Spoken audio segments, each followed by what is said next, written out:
The Unlikely Story of Telekinesis, Chapter 1, Matches. When I was very young, I heard of a concept that involved using the power of the mind to move objects. It's well known that the very concept completely contradicts any scientific knowledge. It's completely impossible, but to a child, that means nothing. The naive mind of a child is not bound by knowledge when it comes to their imagination. This means there was nothing to stop a child attempting anything they want to. Why shouldn't I try to acquire and use such a capability? This mysterious mental power, of course, is telekinesis, the ability to move objects with the mind. The idea is preposterous at the very core. It cannot be possible. It is not possible for anyone. We know this for a fact. But somehow, if one finds a way to believe and focus intensely enough, it unexpectedly becomes possible. This journey begins initially with an obsession, which started at a very young age. This obsession leads to copious amounts of reading countless books on the subject of the mind and its power. As an obsessed child, I was consumed by this idea, so I visited every library I could and read every paper and book, no matter how lacking it was in credibility. I needed to learn about as many theories as I possibly could for how one might use one's own mind to move objects. Having read hundreds of books and papers, I concluded that there was only one way to prove this concept, and that was to achieve it for myself. I needed to figure out how it was done, as no one could agree. Any rational adult would have dismissed such a crazy idea, so the only literature available was either exploring hypothetical scenarios, works of fiction, or were written by people who were very likely completely unhinged. Children, on the other hand, don't always understand the rules of reality. A child's reality is not always bound by the understood rules of that of an adult. In their own minds, anything and everything is potentially possible. I chose a starting point to be small objects such as matches. I placed a matchstick on a table every day and stared at it for hours on end. People kept disturbing me, which frustrated and distracted me.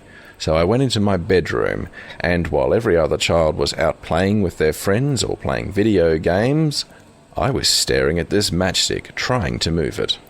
This grew tiresome and sometimes even painful. Looking at something, trying to visualize motion, or imagining an invisible hand touching it, could be very intense and would cause my eyes to hurt. I could have given up many times, but I remained determined, so I eventually limited myself to just 1 hour of each day dedicated to staring at this matchstick, trying to focus on moving it without touching it. This was to try and make the practice more sustainable, but even as a child obsessed with an idea, I was starting to grow tired of this and was ready to give up. I'd spent 3 years trying to move this, and my hope was fading. I decided one day to make that one my last hour of attempting telekinesis. Enough was enough. I was getting nowhere, and it was disheartening.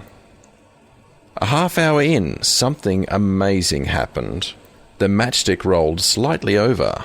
The movement was pathetic, almost too small to measure, but it moved without me physically touching it. I checked the window, and it was closed. There were no fans turned on despite the warmer weather and the lack of an air conditioner, so either I imagined this, or I was onto something amazing. Had I actually moved this matchstick with nothing more than intense focus? The matchstick had only moved 1 millimeter, but it moved nevertheless. I had a starting point for the pursuit of my dream, achieving telekinesis. I continued daily, 1 hour practice trying to remove this matchstick. Each day I got the same result. It wobbled around a little, and I would get a headache. But this matchstick was moving, and I wasn't physically touching it. I spent the rest of the year making this matchstick wiggle around. This task was demanding for me and required all of my concentration.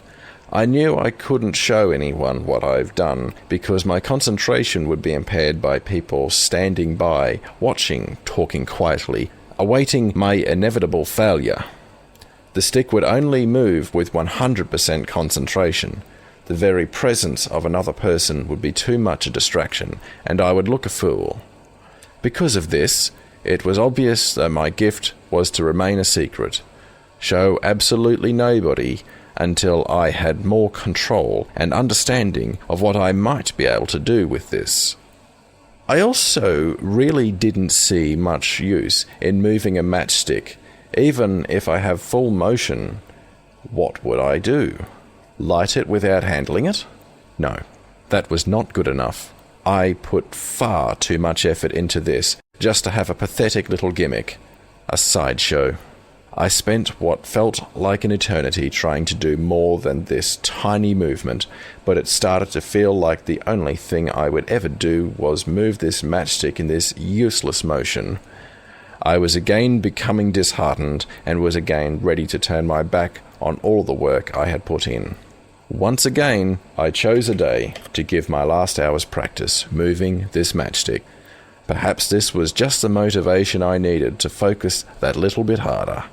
After half an hour of wiggling this matchstick, it skipped over the table and struck my hand with as much velocity as any matchstick could have. I've done it. I've moved an object with nothing more than mental focus. Where to from here, I wondered.